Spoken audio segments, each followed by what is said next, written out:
Do you have any idea how boring this has become?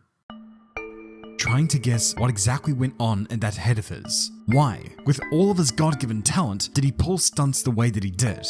Intentionally use his car as a weapon, when any logical person should have known that doing so would have resulted in a penalty or, worse yet, a personal meeting with the leaders of the FIA. At that time, it was worse than being sent to the great beyond. For all of his greatness, some of the stuff that Ayrton Senna pulled back in his heyday, well, it was not exactly nice. The obvious examples have been poured over countless times, but there was stuff going on a race-by-race basis that did two things: solidified his place in the food chain and the pantheon of the world's elite drivers, and pissed off every single one of his contemporaries that fell victim to it. There was no questioning his commitment. It was just a matter of what the other driver was willing to risk in that moment in wheel-to-wheel combat. One person prepared to go to war with him on that was Michael Schumacher, but he himself was no angel on that one. Needless to say, he had history too. For all that's great about these two legends, and there is plenty good, the inescapable truth is that their, shall we say, controversial moments have scarred their legacy somewhat. Does it make them any less great? No, but we do remember the lows as much as we do the highs. Is any of this ringing a bell?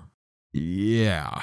For the umpteenth time, everybody is talking about Max Verstappen this, Max Verstappen that. This cash cow is being milked dry on this platform, that's for sure. Even Rockstar aren't this bad. The particular bone of contention has been about Max's shenanigans late in the race with George Russell, with Jude Law's fifth attempt at cloning himself rejecting the Flying Dutchman's offer of a later apex. The ensuing contact resulted in a 10-second penalty and 3 penalty points on his license, leaving him with no room for error for the next 2 Grand Prix, and one of them being at a track where he's been a bit of a penalty magnet over the years. Should he acquire one more penalty point in that time, he will fulfill his wish of wanting to spend more time at home. There's a lot that can be said about those gymnastics, the ramifications, and the semblance of remorse that Max appeared to have shown. But instead, I want to focus on what kickstarted the whole damn thing. Something that happened a couple of corners back. Something that has been plaguing the sport as of late and will continue to do so unless the powers that be decide to actually earn their 200 grand a year. Very basically, the rules of F1 are broken, and they need fixing.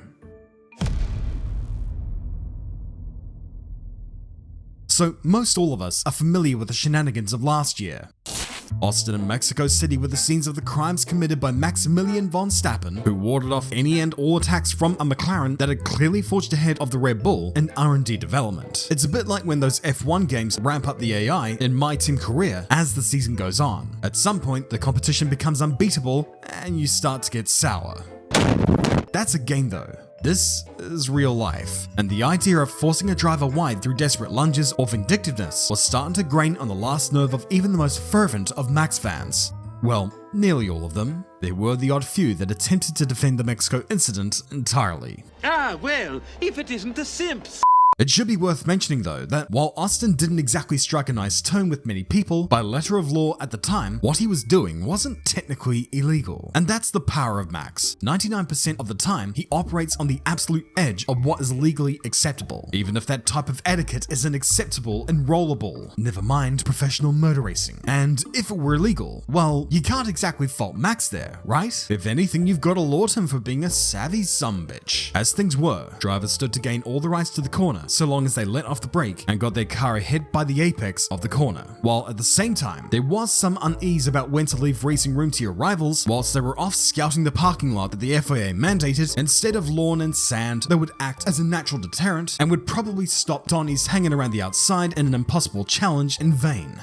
No, I never claimed to be normal. These acrobatics, along with similar incidents that incurred differing penalties, prompted the drivers to have a come-to-Jesus meeting in Qatar. I realize the irony in that sentence, but whatever, to discuss the wording within the F1 driving standards guidelines, to iron things out and allay any misinterpretations. Wording is essential. We learned that the hard way in years gone by, and so the wording was cleared up in the driving standards guidelines when it came to overtaking for 2025. What exactly was changed? Well, let's see here. For a driver to have earned the right to the corner, they must have its front wheel at least alongside the mirror of the other car no later than the apex of the corner, be driven in a safe and controlled manner throughout the maneuver, entry, apex, and exit, without deliberately forcing the other car off the track at the exit. This includes leaving a fair and acceptable width for the car being overtaken from the apex to the exit of the corner, and be able to make the corner within the track limits. Of course, those were last year's rules. This year, they were tweaked a bit, now stating that the overtaking car must have its front axle at least alongside the mirror of the other car prior to and at the apex, be driven in a fully controlled manner, particularly from entry to apex, and not have dived in, and in the steward's estimation, have taken a reasonable racing line and been able to complete the move whilst remaining within track limits. Very basically, these rules were implemented to prevent drivers from bowling into the corner, claiming rights to the corner, and pleading ignorance when being asked why their opponents were suddenly wedged into the barriers in a blaze of flame. It literally said in these new guidelines that when an overtaking driver has priority, it is the responsibility of the defending driver to avoid a collision or forcing off the overtaking driver. Now, what effect do these rules have? Well, there are a couple of ways of looking at it.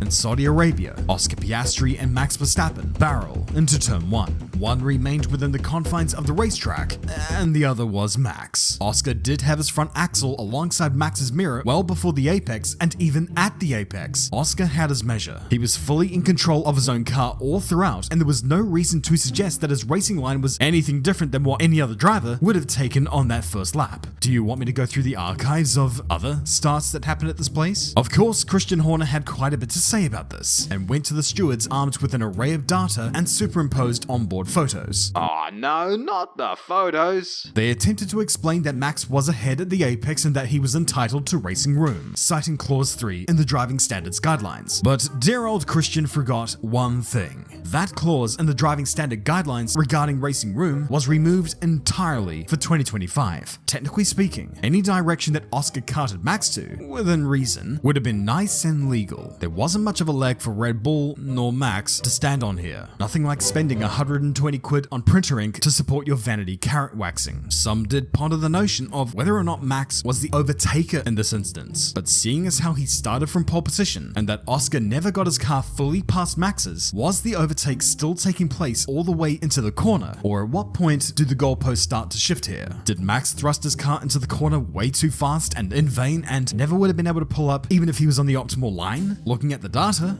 well, draw your own conclusions on that one. Either way, this was the instance where the line was drawn in the sand. Everybody knew what the rules were henceforth, going by the standard set in this moment. In the following rounds, we kept on seeing instances play out where the concept of racing room was put out to pasture so long as the driver on the inside won the rights to the corner. And what it seemed to prove was that the newer guidelines regarding overtaking, rather than making the racing cleaner and more open for racing, has just muddied the waters even further. Dissecting the clauses here, having the overtaking car's front axle being at least alongside the mirror of the other car prior to and at the apex of the corner is perfectly fine. But how prior exactly from the apex are we talking here? 100 yards? 50 yards? 10 yards? 10 centimeters? The length of MBS's packer? Be driven in a fully controlled manner, particularly from entry to apex and not having dived in? Well, okay, but what exactly constitutes diving in? Lots of overtakes typically require braking later than the dude ahead of you. Could that be seen as a dive? And even if it were a case of the driver lifting off the brake to maintain priority into the apex, so long as they keep within track limits, then by letter of law, it's fair game, right? Who's to say what is and what isn't a reasonable racing line, especially if you're overtaking or you're defending? So much of this has been left up to interpretation, except the issue of racing room that has been omitted entirely, unless of course it's an all-encompassing thing where any instance of forcing a driver off the track is to be penalized. However, we haven't seen that, at least not within the realms of an overtake, and certainly not consistently. And that is why, at the Spanish Grand Prix, when George Russell went to overtake Max and the Flying Dutchman was sent off into the runoff, there was initial confusion over whether or not to give the place back, seeing as how George fulfilled most of the criteria, with the notable exception of the fact that he wasn't in control of his car. Then again, he was within track limits, he was up to the mirror before the apex, and I mean, drivers get loose on corners lots of times, so what made this any different? It was a dicey scenario, and that is why his race engineer GP decided to play it safe and ordered Max to give George back the position. Ultimately, the stewards decided that he would not have to readdress the situation, but not before the red mist descended upon Maximilian.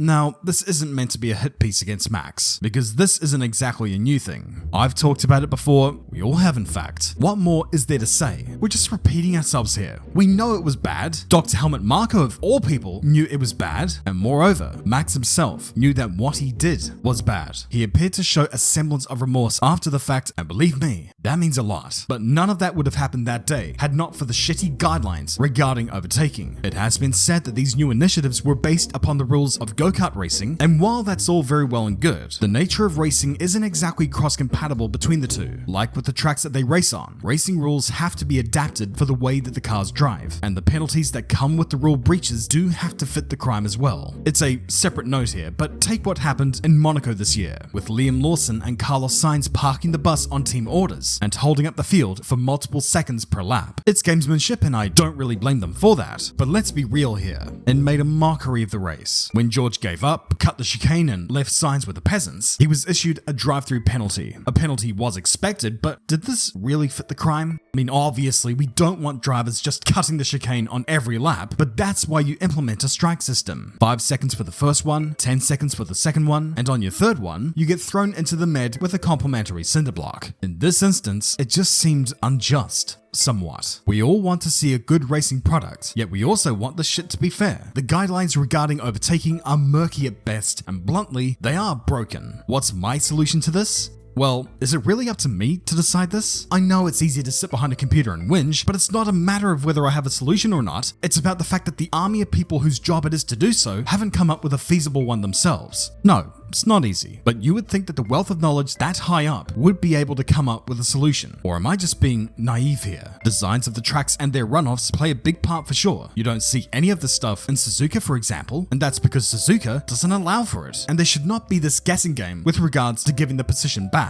If there does come a time where a driver does need to give the position back, rather than the stewards just dumping a penalty on these guys, relay the fact to the team that the driver must give the position back within a set number of laps to make the process fair and not ruin the goddamn racing. If the laps run out, then yeah, issue a time penalty. But if you Donnies are really serious about not ruining the racing, then get serious. There needs to be an in-depth investigation from the GDPA and the FIA as to how to solve these shenanigans. Otherwise, whatever loopholes you allow through the vent, you could bet your life that Max Verstappen is going to exploit, because that's just what he's done for year after year after year. He is the master of pushing the envelope, and a lot of us love him for that. It's just the other stuff, obviously, that he's got to iron out. We don't want to keep on talking about this stuff. We don't want the bad stuff to outweigh the good. Like some of the legends that came before him, we don't want to have to keep on guessing what exactly it is going on in that head of his. Boring, isn't it? Take me back to